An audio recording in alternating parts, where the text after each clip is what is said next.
Hi all, welcome back to my channel. ಇವತ್ತಿನ ವಿಡಿಯೋದಲ್ಲಿ ನಾನು ಒಂದು ಒಳ್ಳೆ ಹೆಲ್ದಿ ರೆಸಿಪಿನ ತೊಗೊಂಬಂದಿದ್ದೀನಿ. ಈವ್ನಿಂಗ್ ಸ್ನ್ಯಾಕ್ಸ್ಗಂತೂ ಖಂಡಿತ ನಿಮಗೆ ಇಷ್ಟ ಆಗುತ್ತೆ. ಹಾಗಿದ್ರೆ ಬನ್ನಿ ರೆಸಿಪಿನ ಸ್ಟಾರ್ಟ್ ಮಾಡೋಣ. ಮೊದಲಿಗೆ ನಾನಿಲ್ಲಿ 1 ಬೌಲ್ ಆಗುವಷ್ಟು ಮಖಾನನ ತೊಗೊಂಡಿದ್ದೀನಿ. ಇವಾಗ ನಾವಿಲ್ಲಿ ಇದನ್ನು ಲೋ ಫ್ಲೇಮಲ್ಲಿಟ್ಟು ಮಖಾನನ ರೋಸ್ಟ್ ಮಾಡ್ಕೊಬೇಕಾಗತ್ತೆ. ನೋಡಿ, ನೀವಿಲ್ಲಿ ನೋಡ್ತಿರ್ಬೋದು, ನಮಗೆ ಕೈಯಲ್ಲಿ ಹಿಡಿದ ತಕ್ಷಣ ಅದು ಪಟ್ ಅಂತ ಸೌಂಡ್ ಬರಬೇಕು. ಈ ಥರ ಆದರೆ ನಮಗೆ ಚೆನ್ನಾಗಿ ಮಖಾನ ರೋಸ್ಟ್ ಆಗಿದೆ ಅಂತ ಅರ್ಥ. ಇವಾಗ ನಾವು ಇದಕ್ಕೆ ಒಗ್ಗರಣೆಗೆ ರೆಡಿ ಮಾಡ್ಕೊಳ್ಳೋಣ. ನಾನಿಲ್ಲಿ ಮೊದಲಿಗೆ ಸ್ವಲ್ಪ ಬೆಣ್ಣೆನ ತಗೊಂಡಿದ್ದೀನಿ. ನೀವು ಬೇಕಾದರೆ ತುಪ್ಪನೂ ಸಹ ಸೇರಿಸ್ಕೊಬಹುದು.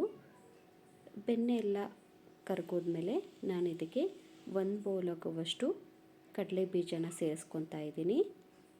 ಹಾಗೆಯೇ 1 ಬೌಲ್ ಆಗುವಷ್ಟು ನಾನಿಲ್ಲಿ ಕಡಲೆಪಪ್ಪು ಕೂಡ ಸೇರಿಸ್ಕೊಂಡು, ನಂತರ ನಾನು ಇದೇ ಪಾತ್ರೆಗೆ ಕರಿಬೇವಿನ ಸೊಪ್ಪನ್ನು ಕೂಡ ಸೇರಿಸ್ಕೊತಾ ಇದ್ದೀನಿ.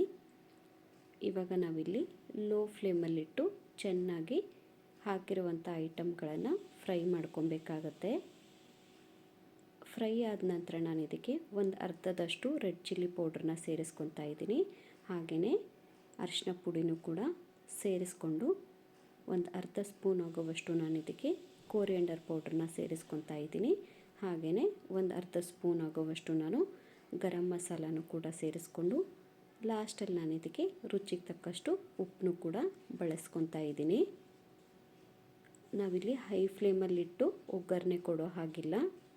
ಕಂಪ್ಲೀಟಾಗಿ ನೀವು ಈ ಪ್ರೊಸೀಜರ್ನ ಲೋ ಫ್ಲೇಮಲ್ಲಿಟ್ಟೆ ಮಾಡ್ಕೊಬೇಕಾಗತ್ತೆ.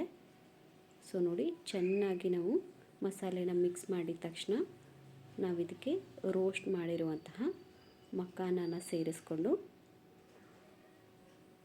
ಇದನ್ನು ನಾವಿಲ್ಲಿ ಚೆನ್ನಾಗಿ ಮಿಕ್ಸ್ ಮಾಡಿದರೆ ನಮಗಿಲ್ಲಿ ಹೆಲ್ದಿಯಾಗಿರೋ ಈವ್ನಿಂಗ್ ಸ್ನ್ಯಾಕ್ಸ್ ರೆಡಿ ಆಯಿತು.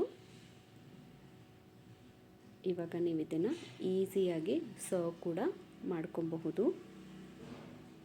ಸೊ ನೋಡಿದ್ರಲ್ಲ ಫ್ರೆಂಡ್ಸ್, ಎಷ್ಟೊಂದು ಈಸಿಯಾಗಿ ನಾವು ಬಟರ್ ಮಖಾನ ಮಸಾಲ ಮಾಡೋದು ಅಂತ. ಹಾಗಿದ್ರೆ ಇವಾಗಲೇ ಹೋಗಿ ಈ ರೆಸಿಪಿನ ಟ್ರೈ ಮಾಡಿ ಹೇಗಿತ್ತು ಅಂತ ಕಮೆಂಟ್ ಮಾಡೋದನ್ನು ಮರಿಬೇಡಿ. And thank you for watching.